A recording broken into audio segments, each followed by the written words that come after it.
সুপ্রিয় দর্শক, আসসালামু আলাইকুম। প্রথমে জানিয়ে দেব সংবাদ শিরোনাম। ছোট জীবনে এত বড় দায়িত্বের আমানতকে যেন খেয়ানত না করি, বলেছেন সার্জিস আলম। এদিকে জাতীয় নাগরিক পার্টির লক্ষ্য সেকেন্ড রিপাবলিক প্রতিষ্ঠা এবং চাঁদ দেখা গেছে সৌদিতে শনিবার রোজা শুরু। ডেভিল হান্টের 20তম দিনে গ্রেপ্তার 618, মোট 11,931। শুনছিলেন শিরোনাম, এবারে বিস্তারিত। পুরো খবর জানতে ভিডিওটি সম্পূর্ণ দেখুন। সর্বশেষ খবর পেতে আমাদের চ্যানেলটিকে সাবস্ক্রাইব করুন। ছোট জীবনে এত বড় দায়িত্বের আমানতকে যেন খেয়ানত না করি, বলেছেন সার্জিস আলম। 5 আগস্ট খুনি শেখ হাসিনা পালিয়ে যাওয়ার পর এই বাংলাদেশ নিয়ে যে স্বপ্ন দেখেছি তা বাস্তবায়ন করতে হলে রাজনৈতিক দলগুলোকে ঐক্যবদ্ধভাবে কাজ করতে হবে বলে মন্তব্য করেছেন বৈষম্য বিরোধী ছাত্র আন্দোলনের আহ্বায়ক সার্জিস আলম। নতুন রাজনৈতিক দলের আত্মপ্রকাশ অনুষ্ঠানে তিনি বলেছেন, এই মঞ্চ থেকে আমরা শপথ নিতে চাই, এই ছোট জীবনে এত বড় দায়িত্বের আমানতকে যেন আমরা খেয়ানত না করি। শুক্রবার রাজধানীর মানিক মিয়া অ্যাভিনিউতে নতুন রাজনৈতিক দল জাতীয় নাগরিক পার্টির আত্মপ্রকাশ অনুষ্ঠানে এসব কথা বলেন তিনি। সার্জিস আলম বলেন, আমরা যদি ছোট ছোট রাজনৈতিক স্বার্থ এক পেশে রেখে ঐক্যবদ্ধ হই, তাহলে আমাদের স্বপ্ন বাস্তবায়ন করতে পারব। সবাইকে আগামীর বাংলাদেশকে ঐক্যবদ্ধ গড়ে তোলার অনুরোধ করব। আর এই মঞ্চ থেকে আমরা শপথ নিতে চাই, এই ছোট জীবনে এত বড় দায়িত্বের আমানতকে যেন আমরা খেয়ানত না করি। তিনি বলেন, হাসিনা দেশের সব প্রতিষ্ঠানকে ধ্বংস করে দিয়ে গেছে। সব রাজনৈতিক দলকে ঐক্যবদ্ধভাবে এই প্রতিষ্ঠানগুলোকে সংগঠিত করতে হবে।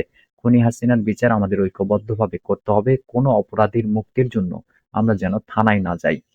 তিনি আরো বলেন, যারা বড় রাজনৈতিক দল রয়েছে তারা যদি ছোট দলকে এগিয়ে যেতে না দেয়, তাহলে আবার একটি স্বৈরতন্ত্র প্রতিষ্ঠা হতে পারে। খুনি হাসিনাকে দেখে যেন আমরা সেই শিক্ষা নিতে পারি। আমরা দেশ এবং জাতিকে সবার উপরে রেখে যেন নতুন ও সাম্যের বাংলাদেশ গঠন করতে পারি। জাতীয় নাগরিক পার্টির লক্ষ্য সেকেন্ড রিপাবলিক প্রতিষ্ঠা। বৈষম্য বিরোধী ছাত্র আন্দোলনের নেতাদের উদ্যোগে আত্মপ্রকাশ করা নতুন রাজনৈতিক দল জাতীয় নাগরিক পার্টির লক্ষ্য দেশে সেকেন্ড রিপাবলিক প্রতিষ্ঠা করা। এর জন্য গণপরিষদ নির্বাচনের মাধ্যমে একটি নতুন সংবিধান প্রণয়নকে অন্যতম প্রাথমিক লক্ষ্য নির্ধারণ করেছে তারা। রাজধানীর মানিক মিয়া অ্যাভিনিউয়ে শুক্রবার সন্ধ্যায় জাতীয় নাগরিক পার্টির নেতাদের নাম ঘোষণা করা হয়। দলের আহ্বায়ক পদে থাকা মোহাম্মদ নাহিদ ইসলাম একটি লিখিত বক্তব্যে নতুন এই দল গঠনের প্রেক্ষাপট, লক্ষ্য ও উদ্দেশ্যগুলো তুলে ধরেন। জুলাইয়ে ছাত্র জনতা বিপুল আত্মত্যাগের মাধ্যমে এক অভূতপূর্ব অভ্যুত্থানের মধ্য দিয়ে দীর্ঘ 1.5 দশক ধরে জেঁকে বসা ফ্যাসিবাদী সরকারের পতন ঘটিয়েছে বলে উল্লেখ করেন নাহিদ ইসলাম। তিনি বলেন, কিন্তু আমাদের স্মরণ রাখতে হবে, হাজারো শহীদের আত্মত্যাগের বিনিময়ে অর্জিত এই নতুন স্বাধীনতা কেবল একটি সরকার পতন করে আরেকটি সরকার বসানোর জন্য ঘটেনি। জনগণ বরং রাষ্ট্রের আষ্টেপৃষ্ঠে জেঁকে বসা ফ্যাসিবাদী ব্যবস্থা বিলোপের মাধ্যমে একটি নতুন রাজনৈতিক বন্দোবস্তের আকাঙ্ক্ষা থেকে এই অভ্যুত্থানে সাড়া দিয়েছিল, যেন জনগণের অধিকার ভিত্তিক একটি রাষ্ট্র পুনর্গঠিত হয়।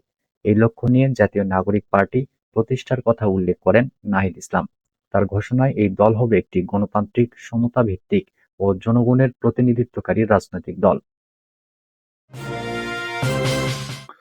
চাঁদ দেখা গেছে সৌদিতে, শনিবার রোজা শুরু। সৌদি আরবে পবিত্র রমজানের চাঁদ দেখা গেছে। এরই মধ্যে আনুষ্ঠানিকভাবে রোজা শুরুর দিন ঘোষণা করেছে দেশটির কর্তৃপক্ষ। জানিয়েছে, শনিবার থেকে পবিত্র রমজান শুরু হবে। শুক্রবার সন্ধ্যায় তামির ও হোতাত সুদাইর পর্যবেক্ষণ কেন্দ্রে পবিত্র রমজানের চাঁদ দেখা যায়। এরপরই সৌদি সুপ্রিম কোর্ট আনুষ্ঠানিকভাবে 1 মার্চকে 1446 হিজরির রমজানের প্রথম দিন ঘোষণা করে। চাঁদ দেখা গেছে বলে জানিয়েছে মধ্যপ্রাচ্যের আরেক দেশ ওমান, সংযুক্ত আরব আমিরাত ও কাতারও। দেশগুলোর কর্তৃপক্ষ জানিয়েছে, তাদের দেশে শনিবার থেকে রোজা শুরু হবে। এবছর চাঁদ দেখে বিশ্বে সবার আগে রমজান শুরুর আনুষ্ঠানিক ঘোষণা দেয় অস্ট্রেলিয়া।